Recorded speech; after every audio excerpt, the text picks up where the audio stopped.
नमस्कार प्रिय बच्चों। हमने साना साना हाथ जोड़ी जो मधुर काकड़ जी द्वारा लिखित एक यात्रा वृत्तांत है उसको प्रारंभ किया है। और हमने देखा कि गंगटोक जो कि सिक्किम की राजधानी भी है, बहुत ही सुंदर शहर है। लेखिका अपनी यात्रा पर निकली हुई हैं और गंगटोक से युमथांग जाने का उनका कार्यक्रम है। इसी के अंतर्गत वो युमथांग के लिए जब यात्रा के लिए प्रस्थान कर रही हैं, वहाँ से हम इस वर्णन को वापस से पढ़ते हैं। देखिए, बहरहाल गंगटोक से 149 किलोमीटर की दूरी पर युमथांग था। युमथांग यानी घाटियाँ। सारे रास्ते हिमालय की गहनतम घाटियाँ और फूलों की लदी वादियाँ मिलेंगी आपको। ड्राइवर कम गाइड जितेन नार्गे मुझे बता रहा था। क्या वहाँ बर्फ़ मिलेगी? मैं पचकाने उत्साह में पूछने लगती हूँ। यहाँ लेखिका ने बताया है कि गंगटोक से वे युमथांग की यात्रा पर निकल रही हैं और युमथांग यहाँ से 149 मतलब 150 किलोमीटर के लगभग यहाँ से दूरी है। युमथांग शब्द का मतलब होता है घाटियाँ, और हिमालय की गहनतम घाटियाँ और फूलों से लदी हुई वादियाँ पूरे रास्ते में मिलेंगी, ऐसी जानकारी उनका जो गाइड कहूँ या कहूँ कि जो ड्राइवर था, जो कि स्थानीय व्यक्ति था और उसे वहाँ की पूरी जानकारी है, उसने लेखिका को बताया कि चारों तरफ आपको फूलों से लदी हुई घाटियाँ मिलेंगी और जो है बहुत ही सुंदर रास्ता है। लेखिका ने जो है अनायास ही पूछ लिया कि क्या बर्फ़ भी मिलेगी? तो देखिए, चलिए तो जगह जगह गदराए पाइन और धूपी के खूबसूरत नुकीले पेड़ों का जायजा लेते हुए हम पहाड़ी रास्तों पर आगे बढ़ने लगे कि एक जगह दिखाई दी एक कतार में लगी सफ़ेद सफ़ेद बौद्ध पताकाएं, किसी ध्वज की तरह लहराती, शांति और अहिंसा की प्रतीक ये पताकाएं जिन पर मंत्र लिखे हुए थे। नार्गे ने बताया, यहाँ बुद्ध की बड़ी मान्यता है। जब भी किसी बुद्धिस्ट की मृत्यु होती है, उसकी आत्मा की शांति के लिए शहर से दूर किसी भी पवित्र स्थान पर 108 श्वेत पताकाएं फहरा दी जाती है। नहीं, इन्हें उतारा नहीं जाता है। ये धीरे धीरे अपने आप ही नष्ट हो जाती है। कई बार किसी नए कार्य की शुरुआत में भी ये पताकाएं लगा दी जाती हैं, पर वे रंगीन होती है। नार्गे बोलता जा रहा था और मेरी नज़र उसकी जीप में लगी दलाई लामा की तस्वीर पर टिकी हुई थी। कई दुकानों पर भी मैंने दलाई लामा की ऐसी ही तस्वीर देखी थी। देखिए, लेखिका ने अपनी यात्रा प्रारंभ कर दी है और वो युमथांग के रास्ते पर निकल पड़ी हैं।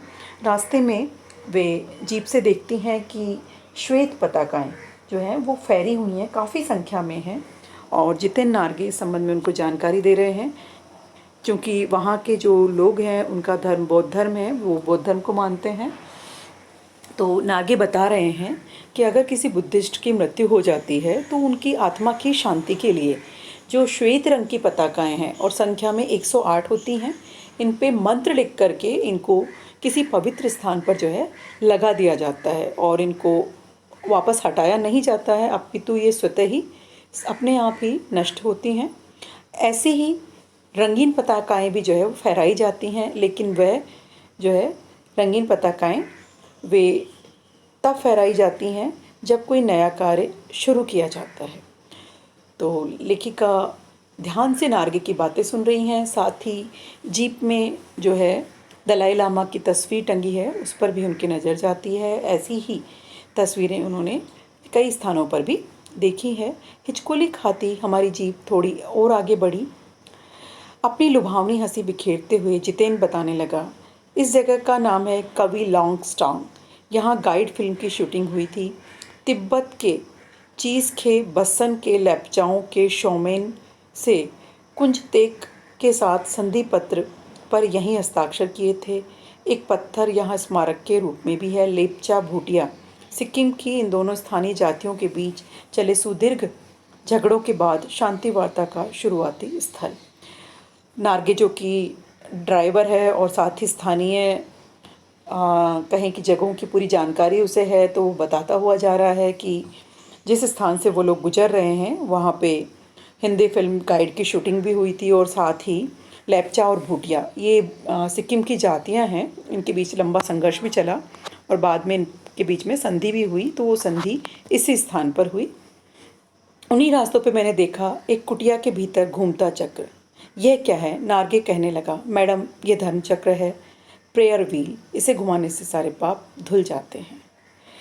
देखिए, लेखिका यात्रा पर निकली है तो ऐसा तो नहीं है केवल प्राकृतिक सौंदर्य ही उनकी आंखों में समा रहा है। वे वहाँ के लोगों के जीवन, रहन सहन और वहाँ की बहुत सी चीज़ों के बारे में जानकारी जो है रास्ते में प्राप्त कर रही है। ऐसे में ही उन्हें एक कुटिया के भीतर घूमता हुआ चक्र दिखाई देता है और इसके बारे में वे जितेन नार्गे से पूछती है तो नार्गे उन्हें बताता है कि ये धर्म चक्र है।